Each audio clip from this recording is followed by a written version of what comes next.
Hello everyone, welcome back to my channel. तो दोस्तों, स्वागत है आप सबका हमारे चैनल पर, जहां हम बातें करते हैं फैशन, ब्यूटी, लाइफ स्टाइल, पूजा पाठ से जुड़े हुए ऑल इन टॉपिक पर। और मैं आपके साथ शेयर करती हूँ अपनी लाइफ का एक्सपीरियंस। तो दोस्तों, आज मैं आपको बता रही हूँ कि हमें तिथियों के हिसाब से श्राद्ध का क्या फल मिलता है। हर तिथि अलग अलग है और हर तिथि का अपना एक लाभ है, अपना एक फल है। और इसी में कुछ और लोगों के विशेष कमेंट थे श्राद्ध पक्ष को लेकर, सो वो भी मैं क्लियर कर दूँगी। सो जो लोग पूर्णिमा को श्राद्ध करते हैं, जो व्यक्ति पूर्णिमा को श्राद्ध करते हैं, उनकी बुद्धि, बल, पौरुष, पुत्र पौत्र आदि धन ऐश्वर्य में वृद्धि होती है और वह चित्रकला में सुखों का उपभोग करता है। प्रतिपदा तिथि में जो लोग श्राद्ध करते हैं, इस तिथि को अपने पितरों का श्राद्ध करने वाले की धन संपत्ति में बढ़ोतरी होती है। तो जो प्रतिपदा को करते हैं तो उनके लिए ये है, ठीक है। द्वितीया को जो करते हैं, जो व्यक्ति द्वितीया तिथि में अपने पितरों का श्राद्ध करते हैं, उन्हें राजा के तुल्य ऐश्वर्य की प्राप्ति होती है। तृतीया तिथि में इस दिन श्राद्ध किया जाता है तो श्राद्धकर्ताओं के समस्त कष्ट, दुख और शत्रुओं का समन होता है और वह अक्षय धन को प्राप्त करते हैं। जो धन कभी न समाप्त हो, ऐसे धन की प्राप्ति होती है, ठीक है। चतुर्थी तिथि में जो लोग श्राद्ध करते हैं, जो लोग चतुर्थी को श्राद्ध करते हैं, उनका चतुर्मुखी विकास होता है।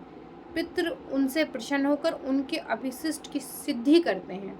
चतुर्मुख दिशा में मतलब सफलता का मतलब है कि चारों दिशाएं आपके लिए खुल जाती हैं और चारों दिशाओं से आपके लिए सफलता ही सफलता होती है। पंचमी तिथि को श्राद्ध की स्थिति ये है कि पंचमी को किया गया श्राद्ध अकूत धन संपत्ति स्वर्ग की प्राप्ति कराता है। षष्ठी, छठी वाले दिन जो हम लोग श्राद्ध करते हैं, तो छठी दिन के लिए स्थिति ये है कि इस दिन श्राद्ध से देवगण की गई पूजा सहर्ष स्वीकार करते हैं। सप्तमी को जो लोग श्राद्ध करते हैं, तो जो सप्तमी तिथि को श्राद्ध कर्म करते हैं, उन्हें अनेक महान यज्ञों के समान पुण्य फल प्राप्त होता है। अष्टमी तिथि के दिन जो लोग श्राद्ध करते हैं, इस दिन श्राद्ध करने से समस्त सिद्धियां और समृद्धियों की प्राप्ति होती है। नौमी तिथि के दिन जो व्यक्ति नौमी तिथि में श्राद्ध कर्म करते हैं या करने वाले होते हैं, कुछ लोग होते हैं ना नौमी को ही करते हैं, उनको मनोकुल आचरण करने वाली पत्नी प्राप्त करते हैं। समस्त स्त्रियों का श्राद्ध इस दिन किए जाने का विधान भी है। अब वो क्या है मैं आपको बाद में बता दूंगी, आगे की हम आगे चल रहे हैं वीडियो में, तो उसमें बता दूंगी। दसवीं, इस दिन श्राद्ध करने वाला व्यक्ति ब्रह्मत्व तथा स्थिर लक्ष्मी को प्राप्त करता है। एकादशी वाले दिन जो श्राद्ध करते हैं, एकादशी के श्राद्ध करने वाले मनुष्य को समस्त पाप कर्मों का शमन हो जाता है, उसे वेद उपनिषदों का ज्ञान हो जाता है और भगवान विष्णु का सानिध्य प्राप्त होता है। द्वादशी के दिन श्राद्ध करने वाला प्रचुर अन्न धन को प्राप्त करता है। दान आदि श्रेष्ठ कर्मों में उसका द्वार संपन्न किया जाता है, ठीक है।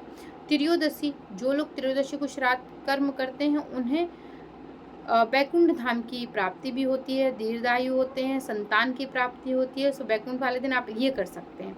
चतुर्दशी वाले दिन के दिन जो श्राद्ध कर्म करते हैं, वो अकाल मृत्यु उनको कभी प्राप्त नहीं होती, वो अकाल मृत्यु से सदैव बचे रहते हैं। कभी अगर किसी ने आपको ऐसा बताया कि आपकी कुंडली में दोष है, तो आप उस दिन कर सकते हैं श्राद्ध, आपके लिए बहुत जो है वो लाभदायक है। अमावस्या, इस दिन भूली बिसरी तिथि वालों को तथा जुड़वा लोगों का श्राद्ध किया जाता है। इससे पितृ असीम आशीर्वाद जो है वो प्रदान करते हैं। विशेष श्राद्ध कर्म करने वालों को निम्न प्रकार की चीज़ों का ध्यान रखना चाहिए, जैसे सात्विकता। आप किसी भी तिथि में श्राद्ध करें तो निम्न कुछ इस प्रकार की बातों का ध्यान रखें, जैसे कि श्राद्ध कर रहे हैं तो सफ़ेद वस्त्रों को धारण करें, ठीक है। पुरुष, महिलाएं अगर उनके साथ बैठ रही हैं तो पीले रंग के वस्त्र पहन सकती हैं। जो आपका जल है उसमें गंगा जल हो, आंवला हो, आंवले का हल्का सा चूर्ण हो, तुलसी हो, आप इन चीज़ों को ले सकते हैं। काला तिल जो तो अवश्य रखें। कुश की चटाई पे बैठे आप सूर्योदय के पहले श्राद्ध कर लें। सात्विकता का पालन करें, ब्रह्मचर्य का पालन करें, लड़ाई झगड़ा चोरी ये सब ना करें और ना किसी की चुगली करें। बहुत से लोग ऐसे होते हैं, भैया बिना चुगली के उनका जी ही नहीं भरता, वो मानते ही नहीं है, उनको मतलब बहुत आवश्यकता रहती नहीं, जब तक वो कर नहीं देंगे ना कुछ यहाँ का नहीं कर देंगे, उनको संतुष्टि नहीं मिल सकती। हर व्यक्ति को अपने हिस्से का श्राद्ध करना चाहिए। जैसे मैंने शुरुआत में कहा, बहुत सारे लोग होते हैं ना, उनको लगता करें हम तो 5 भाई हैं तो हम क्यों करें बड़े वाले का काम। नहीं, बड़े वाले का तो वो तो बड़े वाले तो अपने कर्म अपने साथ ले जाएंगे, आप अपने कर्म अपने साथ ले जाएंगे, बड़े वाले का कर्म का आप थोड़ी खाएंगे। तो इसको ध्यान रखें। साथ ही साथ जैसे कि अब बहुत सारे लोगों ने कहा, मेरे पास कमेंट आया था एक बार कि दीदी हमारे घर में बहुत सारे पितृ ऐसे हैं, हमें पता ही नहीं कि वो कब ख़त्म हुए थे। तो अगर जैसे कि विशेषकर महिलाओं का जो श्राद्ध होता है वो नवमी को करते हैं हम लोग। पितृपक्ष में जो नवमी तिथि पड़ती है, महिलाओं का श्राद्ध, बच्चियाँ हों, आपकी भाभी हैं, बहू हैं, घर की दादी हैं, परदादी हैं, जो भी हैं, महिलाओं का श्राद्ध विशेषकर इस दिन करते हैं। कुछ लोग ऐसे हैं जो अब बाहर रह रहे हैं, उन्हें नहीं पता है कि कैसे क्या है, उनको तिथि नहीं पता है, तो वो जिस दिन अमावस्या रहती है उस दिन कर सकते हैं, कहीं कोई दिक्कत नहीं है। किन किन लोगों का श्राद्ध अनिवार्य है, करना चाहिए? कोई महिला जिसने गर्भ धारण किया हो और 3 महीने के बाद गर्भ गड़बड़ हो गया। बहुत से महिला ऐसी होती हैं जो पेट में ही बच्चा गड़बड़ हो जाता है। अगर ऐसा हुआ है तो इनका श्राद्ध ज़रूर करना चाहिए। ये आपके पितृ हैं और इनका तर्पण श्राद्ध कर्म तो निश्चित होना चाहिए। कभी कभी ऐसा होता है कि हमने संतान को जन्म दिया और संतान जन्म देने के बाद ख़त्म हो गई, है ना, नहीं रहा बच्चा, मतलब मान लो 2 दिन नहीं रहा, 4 दिन नहीं रहा, 10 दिन नहीं रहा, मतलब अगर हमने उसको जन्म दिया और वो ख़त्म हुई तो अब वो हमारे पितृ की श्रेणी में आते हैं, उनका श्राद्ध ज़रूर करना चाहिए। कोई भाई है हमारा जिसकी शादी नहीं हुई तो वो ख़त्म हो गया, उसका श्राद्ध करना चाहिए। कोई ऐसा बच्चा है परिवार में, जैसे कि मान लीजिए मेरे छोटे भाई हैं, अगर उनका बच्चा है और वो नहीं रहा तो उसका करना चाहिए। ये सब हमारे पितृगण में आते हैं। भाभी का, अपनी माँ का, आपके परिवार में जो भी इस तरीके के पितृ हैं जो अब नहीं रहे हैं, किसी दुर्घटनावश उनकी मृत्यु हुई है तो उनका श्राद्ध अवश्य करना चाहिए। आपसे हो सके किसी तीर्थ किनारे श्राद्ध करें, जैसे इलाहाबाद में, गया में, जहाँ पे मतलब कहते हैं गंगा जमुना का बहाव हो वहाँ करें। कोई तीर्थ हो जहाँ गंगा जी हों, कावेरी जी हों, सरस्वती जी हों, जहाँ आपको लगे कि हाँ यहाँ है, आप नदी किनारे करें, सबसे शुद्ध माना गया है। नहीं है कोई बात नहीं, आप घर में करें। अगर नहीं है तो आप घर में कर लें, कोई दिक्कत नहीं है। अब अगर आप इस कर्म से बिल्कुल मुक्त होना चाहते हैं कि नहीं हमारे बस की बात नहीं, हम नहीं श्राद्ध कर पाएंगे, तो फिर आप अपने जीवन में एक बार गया हो जाएं और गया में पिंडदान कराएं। आप जब एक बार गया में पिंडदान कर देते हैं फिर आपको श्राद्ध कर्म वगैरह कभी नहीं करने होते। इनफैक्ट आपकी जो पीढ़ी है उसको तो नहीं करने पड़ेंगे।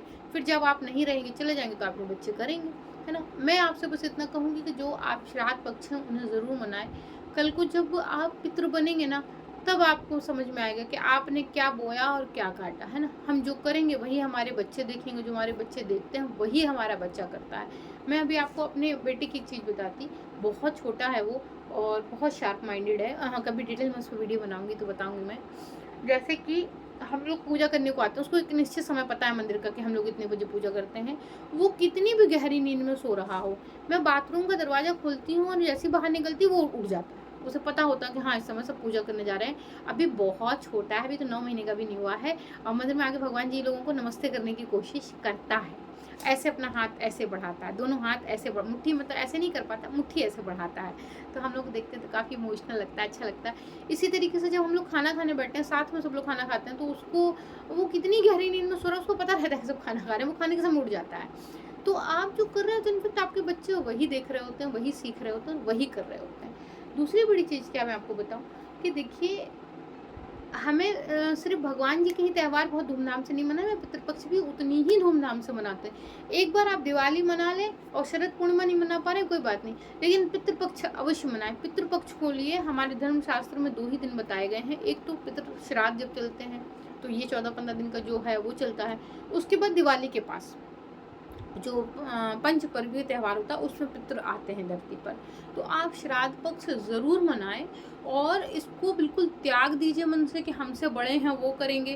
कहने को हमसे बड़े हैं, मेरे जेठ हैं, जेठानी हैं, और वो लोग करते हैं, ऐसा नहीं है वो नहीं करते, वो बहुत श्रद्धा के साथ करते हैं। लेकिन उसके बाद भी मैं करती हूँ, और जो हमसे छोटे हैं मैं उनसे भी कहती हूँ भैया आप भी किया करो। तो देखिए बकाया कि तो अपने अपने मानने और विचार की बात है कि आप क्या मानते हैं और कैसे करते हैं। मेरा मानना ये है कि हमें ये चीज़ें ज़रूर करनी चाहिए। जब हम करेंगे तो हमारे बच्चे करेंगे, जब हमारे बच्चे करेंगे, चूँकि हम करेंगे तो हमारी जो नीचे की पीढ़ी है वो सीख रही है, तो वो कैसे ना कैसे करके थोड़ा तो हमसे प्रेरित होगी और ज़रूर करेगी। इतनी आशा तो होनी चाहिए, और हमें अपने कर्मों पर भरोसा होना चाहिए। हाँ, हम जो कर रहे हैं वो उचित है, इसलिए हमारे बच्चे भी हमारे लिए करेंगे।